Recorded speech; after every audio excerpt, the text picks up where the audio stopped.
అందరికీ నమస్కారం అండి. శ్రీ తెలుగు స్టోరీస్ ఛానల్‌లోకి స్వాగతం. రచయిత వాణిశ్రీ గారు రచించిన కథ 'జయ్యమ్మ సెటిల్మెంట్'. ఈరోజు మనం ఓ చక్కటి కథని వినబోతున్నాం. స్టాఫ్ రూమ్‌లో దిగులుగా కూర్చొని ఉంది నందిత. ఆమె ఎదురుగా టేబుల్ మీద లంచ్ బాక్స్ ఉంది. అది ఓపెన్ చేసి లేదు. నందిత, లంచ్ చేయడం మొదలుపెట్టలేదేం? అంటూ వచ్చి ఆమె పక్కన కూర్చుంది తేజస్వి. తేజస్వి ఆ కార్పొరేట్ కాలేజ్‌లో సీనియర్ లెక్చరర్. నందిత ట్యూటర్. తినబుద్ధి కావడం లేదు. హీనస్వరంతో చెప్పింది నందిత. నీ మూడు బాగున్నట్టు లేదు. ఏమైంది నీకు? అనూనయంగా అడిగింది తేజస్వి. నిజమే, నా మూడు బాగలేదు. ఎందుకంటే మేనేజర్ నన్ను దయ్యంలా పట్టుకున్నాడు. అతన్ని ఎట్లా డీల్ చెయ్యాలో తెలియడం లేదు. ఆఫీస్ మేనేజర్ కళ్యాణ్ చక్రవర్తితోనా సమస్య? ఎందుకు? లెక్చరర్ ప్రమోషన్‌కి అడ్డుపడుతున్నాడా? లంచం అడుగుతున్నాడా ఏం? లంచం అడిగినా బాగుండేది. వాడి మొహాన కొట్టేదాన్ని.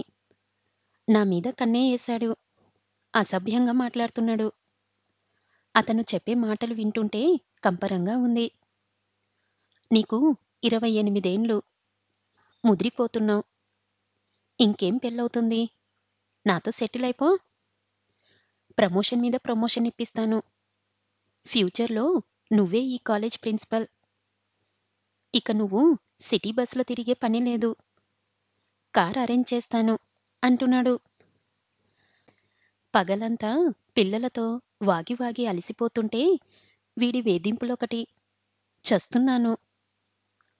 వచ్చే దుఃఖం ఆపుకుంటూ చెప్పింది నందిత. చైర్మన్‌కి కంప్లెయింట్ చేద్దామా? అంది తేజస్వి. ఏం లాభం లేదు. అతనికి వాళ్ళు బంధువులు. మన మీదే ఎదురుదాడి చేస్తాడు. నాకైతే ఈ జాబ్ మానేద్దామనిపిస్తుంది. ఎక్కడికైనా పారిపోదామా? సూసైడ్ చేసుకుందామా అనే ఆలోచనలు వస్తున్నాయి. విరక్తి పుడుతుంది. ఎందుకీ పాడు బతుకు? బూడమేరు పొంగి ఆమె కళ్ళల్లో నుంచి ప్రవహిస్తుంది. Nandita, cool, cool.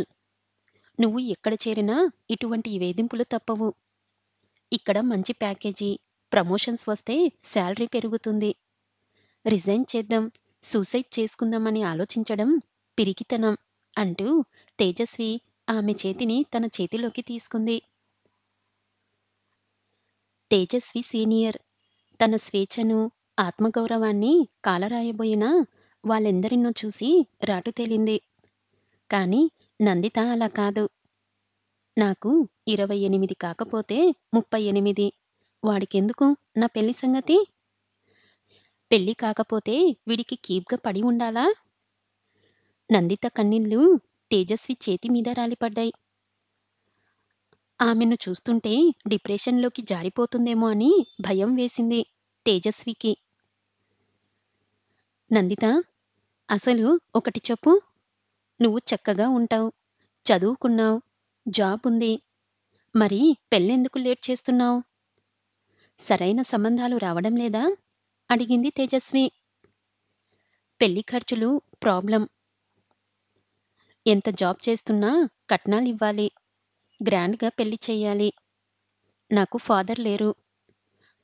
అమ్మ రిటైర్ అయింది. జాబ్ చేస్తున్నప్పుడు ఆమె అంటే పడని వాళ్ళు అవినీతి కేసులో ఇరికించారు. అది తేలితే కానీ రిటైర్మెంటు బెనిఫిట్స్ రావు. ఆ డబ్బు రావాలి. నా పెళ్లి చెయ్యాలి. నందిత కళ్ళల్లో నీళ్లు ఆగడం లేదు. కొంగుతో కన్నీళ్లు తుడుచుకుంటుంది. నువ్వు సమస్యలన్నీ కలిపి చూడకు. నీ పెళ్లి సమస్య వేరు. జాబ్‌లో ప్రాబ్లం వేరు. 2 విడివిడిగా డీల్ చెయ్యాలి. లైఫ్ ఇలాగే ఉంటుంది. అంత బాగా జరిగిపోతున్నదని అనుకున్నంతలో ఏదో ఒక ప్రాబ్లం ఫేస్ చేయాల్సి వస్తుంది. ఓకే. నువ్వు వరీ అవ్వకు. జయమ్మ ఆంటీతో మాట్లాడదాం. ఈ మ్యాటర్‌ని ఆమె సెటిల్ చేస్తుంది. తేజస్వి నందిత మనోవేదనను అర్థం చేసుకుంది. తనకు చేతనైన మాట సాయం చెయ్యాలని నిర్ణయించుకుంది. జయమ్మ ఆంటీ ఎవరు? అడిగింది నందిత. కార్పొరేటర్. చాలా పవర్‌ఫుల్. మాకు బంధువు. తెలివిగా సెటిల్‌మెంట్ చేస్తుంది. సెటిల్‌మెంట్ కోసం పొలిటీషియన్స్ దగ్గరికి వెళ్తే పెనం మీద నుంచి పొయ్యిలో పడ్డట్లవుతుందేమో. రిస్కేమో. పోలీస్ కేసులైతే లేనిపోని ప్రాబ్లమ్స్ ఫేస్ చెయ్యాలేమో. నందితకు లోపలెక్కడో భయం కలిగింది. భయపడకు. పోలీస్ కేసులు అవేముండవు. ఎంతో కొంత రిస్క్ తీసుకోకపోతే ప్రాబ్లమ్ సాల్వ్ కాదు నందిత. షాక్ ట్రీట్మెంట్ ఇవ్వకపోతే కొందరు దారికి రారు. ఇప్పటి వరకు జరిగింది వేరు. నువ్వు ఒంటరిదానివి. ఇక నుంచి నీకు నేనున్నాను. నీకు ఒక అక్కలా సపోర్ట్ చేస్తాను అంటూ ధైర్యం చెప్పింది తేజస్వి. తేజస్వి మాటలు ఆమెలో ఉత్సాహాన్ని నింపాయి. ఎంతో సెక్యూరిటీగా అనిపించింది. ఇప్పుడు ఆమె కేవలం కొలీగ్గా కాకుండా ఎంతో ఆత్మీయురాలిలా కనిపిస్తుంది. ఆ రోజు ఆదివారం. కళ్యాణ చక్రవర్తి ఇంటి ముందు కారు దిగింది జయమ్మ. కళ్యాణ చక్రవర్తి, అతని తల్లిదండ్రులు, భార్య పిల్లలు ఆమెను ఆశ్చర్యంగా చూస్తున్నారు. జయమ్మ ఆ ప్రాంతంలో చాలా పాపులర్. చెయ్యెత్తు మనిషి.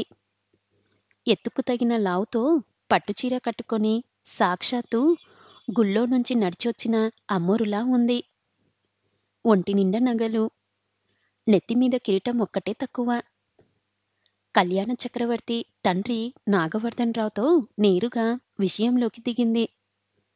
అతని చేతికి నందిత ఫోటో అందించింది. ఆ ఫోటోలోని అమ్మాయి నందిత. ఎంఎస్సి. మీ అబ్బాయి మేనేజర్గా చేస్తున్న కాలేజీలో ట్యూటర్. ప్రమోషన్ వస్తే లెక్చరర్ అవుతుంది. జీతం పెరుగుతుంది. ఆమె తల్లి అనసూయ. ఇరిగేషన్ శాఖలో సీనియర్ అసిస్టెంట్. రిటైర్ అయింది. పాపం ఏవో కేసుల్లో సెటిల్ కాకపోవడంతో రిటైర్మెంట్ బెనిఫిట్స్ ఇంకా రాలేదు. జయమ్మ మాటలకు అడ్డొస్తూ, మేడం, ఈ అమ్మాయి గురించి నాకెందుకు చెప్తున్నారు? ఆశ్చర్యంతో ప్రశ్నించాడు నాగవర్ధనరావు. విషయం ఏమిటంటే, నందితను మీ కళ్యాణ్ చక్రవర్తి ప్రేమిస్తున్నాడు. పెళ్లి చెయ్యాలి కదా. వ్యంగధోరణిలో అంది జయమ్మ. అంతే. ఆ ఇంట్లో భూకంపం పుట్టింది. పెద్ద షాక్ తిన్నట్టయ్యాడు నాగవర్ధనరావు. మేడం, ఏం చెప్తున్నారు? మా వాడికి పెళ్ళై 10 ఏండ్లయింది. 2 పిల్లలున్నారు. వాడు నందితను ప్రేమించడమేమిటి? కలవరపడుతూ చెప్పాడు. మీ వాడికి పెళ్ళైందని, అతనికి 40 ఏండ్లు దాటాయని మాకు తెలుసు. కాని ఏం చేద్దాం? అతను ఇప్పుడు నందితను ప్రేమిస్తున్నాడు. ఆమె పెళ్ళికి ఓకే. అయితే ముందు మీ వాడు భార్యకు విడాకులివ్వాలి. అదొక్కటే మా కండిషన్.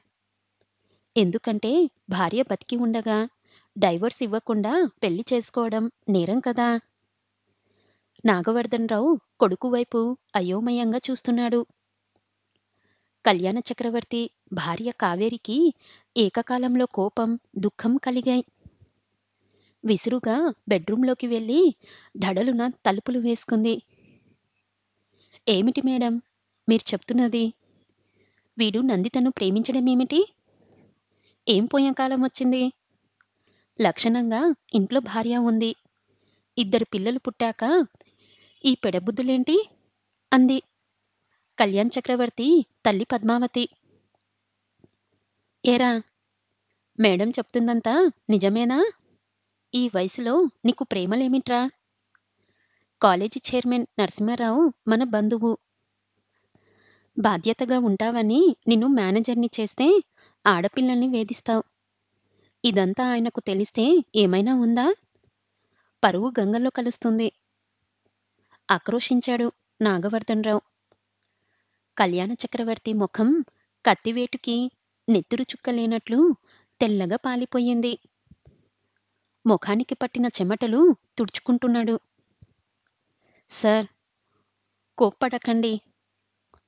పాపం మీ వాడికి ప్రేమించి పెళ్లి చేసుకోవాలని కోరిక పుట్టుండొచ్చు. మీరేమో అరేంజ్ మ్యారేజ్ చేశారు. కాపురం చేసి పిల్లల్ని కన్నాడు. కానీ పెళ్ళాం మీద ప్రేమ ఎందుకుంటుంది? ప్రేమరాహిత్యంతో బాధపడుతూ ఇప్పుడు నందితను ప్రేమిస్తున్నాడు. నాటకీయంగా చెప్పింది జయమ్మ. నాన్న అది అని ఏదో చెప్పబోయాడు కళ్యాణ చక్రవర్తి. రెచ్చిపోయాడు నాగవర్ధనరావు. నా కడుపున చెడబుట్టావని తిట్ల దండకం మొదలుపెట్టాడు. ఆవేశపడకండి సార్. మీరు కొడుక్కి కళ్యాణ చక్రవర్తి అని పేరు పెట్టినందుకైనా ఈ పాటికే 3-4 పెళ్ళిళ్ళు చేసి ఉండాల్సింది. ఇప్పటికే ఆలస్యమైంది. ముందు మీ కోడలికి విడాకులిప్పించి పుట్టింటికి పంపేయండి. నందితతో పెళ్లి చెయ్యండి. మీ కొడుకు కోరిక తీర్చడం మీ కర్తవ్యం. జయమ్మ మాటలతో తూటలు పేలుస్తుంది. ప్లీజ్ మేడం, ఇక ఆపండి. ఈ గొడవ మాకు తెలీదు. మీరు చెప్తుంటే వింటున్నాం అన్నాడు నాగవర్ధనరావు. నేను చెప్తుంటే మీ వాడి వికృత చేష్టలు తెలుస్తున్నాయి మీకు. మీ వాడి వల్ల పాపం నందిత ఎంత మనోవేదనకు గురైందో అర్థమవుతుందా? సున్నిత మనసు గల ఆడపిల్ల ఆత్మహత్య చేసుకుంటే మీ గతి ఏమయ్యేది? జైలు పాలయ్యేవారు. ఇటువంటి దుర్మార్గుడికి ఏం చెయ్యాలంటారు? అప్పటి వరకు సాఫ్ట్‌గా వ్యంగ్యధోరణిలో మాట్లాడిన జయమ్మ స్వరం తీవ్ర రూపం దాల్చింది.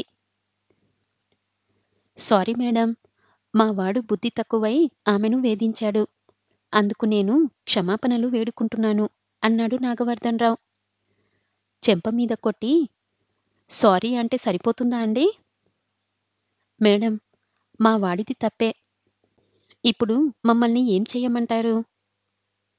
ఒట్టేసి చెప్తున్నా, నేనున్నా.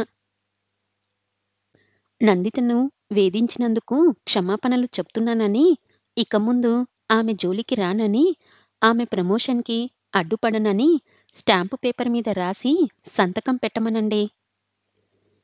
జయమ్మ డిటెక్ట్ చేసింది. నాగవర్ధన్ స్టాంప్ పేపర్ మీద జయమ్మ చెప్పినట్లు రాయించి సంతకం పెట్టించాడు కొడుకుతో. జయమ్మ సాక్షి సంతకం చేసి ఆ పేపర్ తీసుకుంది. మిస్టర్ కళ్యాణ్ చక్రవర్తి, నీ భార్య పిల్లల మొహం చూసి మీ నాన్నగారు బ్యాంక్ మేనేజర్‌గా సొసైటీలో మంచి హోదాలో ఉన్నందున మీ పరువు పోకుండా ఇటువంటి సెటిల్మెంట్ చేశాను. లేకపోతే మా పద్ధతి వేరుగా ఉండేది. నీ కాలో చెయ్యో పోయి వికలాంగుడైపోయేవాడివి. ఒంటరి ఆడపిల్లలంటే అంత లోకువా నీకు? అధికారమదమా? నందిత ఒంటరి అని ఎవ్వరూ లేరని అనుకోకు. మేమున్నాం. ఆమె మీద ఈగ వాలినా జయమ్మ ఏంటో తెలుసుకుంటావ్. కోపంతో వార్నింగ్ ఇచ్చింది. మామూలుగానే ఆమె గొంతు కంచులా కంగుమంటుంది. ఇక కోపంతో వచ్చే మాటలు లౌడ్ స్పీకర్‌లో నుంచి వస్తున్నట్టు రీసౌండు ఇస్తున్నాయి. నాగవర్ధనరావు కొడుకు మెడ పట్టుకొని జయమ్మ కాళ్ళ మీద పడేశాడు. మేడం, తప్పయింది. క్షమించండి. కాలు మొక్కుతూ అన్నాడు కళ్యాణ చక్రవర్తి. మళ్ళీ ఎప్పుడైనా ఏ ఆడపిల్ల దగ్గరైనా వెధవేషాలు వేశావా? తర్జాని చూపుతూ బయటకు నడిచింది జయమ్మ.